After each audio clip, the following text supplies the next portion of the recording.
നമസ്കാരം, ഞാൻ M G Pratheesh. Chemmanur international jewellers Kaumudi ഹെഡ്ലൈൻസിലേക്ക് സ്വാഗതം. Presented by NCDC. നിലപാടിലെ ശരികേട്. ലാ അക്കാദമി പ്രശ്നം പരാമർശിക്കാതെ സ്വാശ്രയ കോളേജുകളെ വിമർശിച്ച് വീണ്ടും മുഖ്യമന്ത്രി. ചില സ്ഥാപനങ്ങളുടെ പേര് കേൾക്കുമ്പോൾ വിദ്യാർത്ഥികൾക്ക് ഞെട്ടലാണെന്ന് പിണറായി വിജയൻ. പാമ്പാടി നെഹ്റു കോളേജിന്റെയും ടോംസ് കോളേജിന്റെയും പേരെടുത്ത് പറഞ്ഞിട്ടും ലാ അക്കാദമിയിലെ വിദ്യാർത്ഥി സമരത്തിൽ തുടരുന്നത് മൗനം മാത്രം. സ്വാശ്രയ മേഖലയിലെ പ്രശ്നങ്ങൾ പരിഹരിക്കാൻ തന്റെയും വിദ്യാഭ്യാസ മന്ത്രിയുടെയും നേതൃത്വത്തിൽ VC-മാരുടെ യോഗം വിളിക്കുമെന്ന് മുഖ്യമന്ത്രി. കുട്ടികളുടെ ഭയാശങ്ക അകറ്റാനുള്ള തീരുമാനങ്ങൾ യോഗത്തിലുണ്ടാകുമെന്നും പിണറായി വിജയൻ. അതേസമയം ലാ അക്കാദമി പ്രശ്നത്തിൽ സർക്കാരിന് ഇരട്ടത്താപ്പെന്ന് കോൺഗ്രസ്. CPM നിലകൊള്ളുന്നത് ഒരു വശത്ത് വിദ്യാർത്ഥികൾക്കൊപ്പവും മറുവശത്ത് ലക്ഷ്മി നായരെ സംരക്ഷിക്കുന്നവർക്കൊപ്പവും.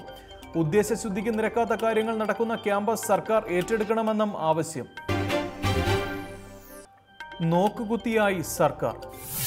തിരുവനന്തപുരം ലാ അക്കാദമി സമരം 20ാം ദിവസത്തിലേക്ക് കടക്കവേ CPM-ന്റെ സമവായ നിർദ്ദേശവും തള്ളി മാനേജ്മെന്റ്.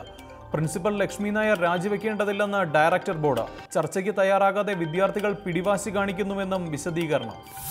അലസിപ്പോയത് കോളേജ് ഡയറക്ടർ നാരായണൻ നായരെയും സഹോദരനും സംസ്ഥാന കമ്മിറ്റി അംഗവുമായ കോലിക്കോട് കൃഷ്ണൻ നായരെയും വിളിച്ചു വരുത്തിയുള്ള CPM-ന്റെ അനുനയ നീക്കം. AKG സെന്ററിലെ കൂടിക്കാഴ്ചയ്ക്ക് ശേഷം ചേർന്ന അടിയന്തര ലാ അക്കാദമി ഡയറക്ടർ ബോർഡ് യോഗത്തിൽ പ്രിൻസിപ്പലിന് പൂർണ്ണ പിന്തുണ നൽകി അംഗങ്ങൾ. അതേസമയം ലക്ഷ്മി നായരുടെ രാജിയിൽ കുറയാതെയുള്ള ഒരു നടപടിയും അംഗീകരിക്കില്ലെന്ന് SFI. ആവശ്യം നേടിയെടുക്കും വരെ ക്യാമ്പസിൽ സമരം തുടരുമെന്നും നിലപാട്. പ്രിൻസിപ്പലിനെതിരായ നടപടിയിൽ വ്യക്തത വരുത്താതെയുള്ള സിൻഡിക്കേറ്റ് ഉപസമിതി റിപ്പോർട്ടിനെതിരെയും വിദ്യാർത്ഥികളുടെ പ്രതിഷേധം. ആവേശമായി രാഹുലും അഖിലേഷും. UP-യിൽ പ്രചരണ ചൂടുയർത്തി അഖിലേഷ് രാഹുൽ തിരഞ്ഞെടുപ്പ് റാലി. സമാജ്വാദി കോൺഗ്രസ് സഖ്യം സംസ്ഥാനത്ത് വൻ വിജയം നേടുമെന്ന് അഖിലേഷ് യാദവ്. ഭിന്നിപ്പിച്ച് ഭരിക്കുന്ന BJP നയത്തിനെതിരെയുള്ള ജനങ്ങളുടെ സഖ്യമാണ് ഉത്തർപ്രദേശിലേതെന്നും പ്രഖ്യാപനം. മുഖ്യമന്ത്രി എന്ന നിലയിൽ അഖിലേഷിന്റെ പ്രകടനം മികച്ചതെന്ന് രാഹുൽ ഗാന്ധി.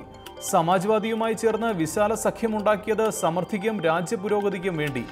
അസഹിഷ്ണുതയുടെ രാഷ്ട്രീയത്തിനും രാജ്യത്തെ ക്യൂവിൽ നിർത്തിയതിനും ജനങ്ങൾ മറുപടി നൽകുമെന്നും കോൺഗ്രസ് ഉപാധ്യക്ഷൻ.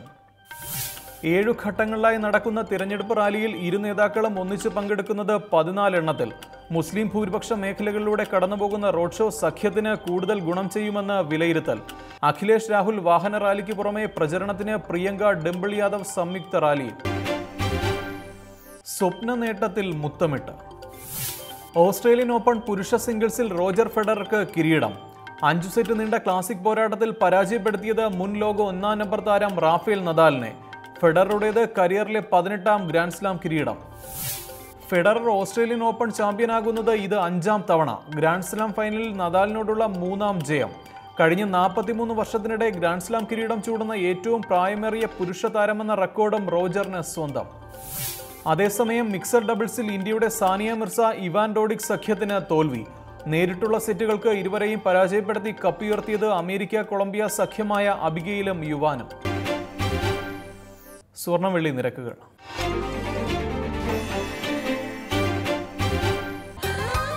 ദുബായ് ഗോൾഡ് ആൻഡ് ഡയമണ്ട് സ്വർണ്ണവെള്ളി നിരക്കുകൾ നിങ്ങൾക്കായി അവതരിപ്പിക്കുന്നത് Dubai gold and diamonds, India, UAE, Oman, Bahrain. സ്വർണം ഗ്രാമിന് 2740 രൂപ. പവൻ 21,920 രൂപ. വെള്ളി ഗ്രാമിന് 47 രൂപ. ദുബായ് ഗോൾഡ് ആൻഡ് ഡയമണ്ട് സ്വർണ്ണവെള്ളി നിരക്കുകൾ നിങ്ങൾക്കായി അവതരിപ്പിച്ചത് Dubai gold and diamonds, India, UAE, Oman, Bahrain. Chemmanur international jewellers Kaumudi headlines presented by NCDC സമാപിക്കുന്നു. അടുത്ത ഹെഡ്ലൈൻസ് 1 മണിക്കൂറിന് ശേഷം. നമസ്കാരം.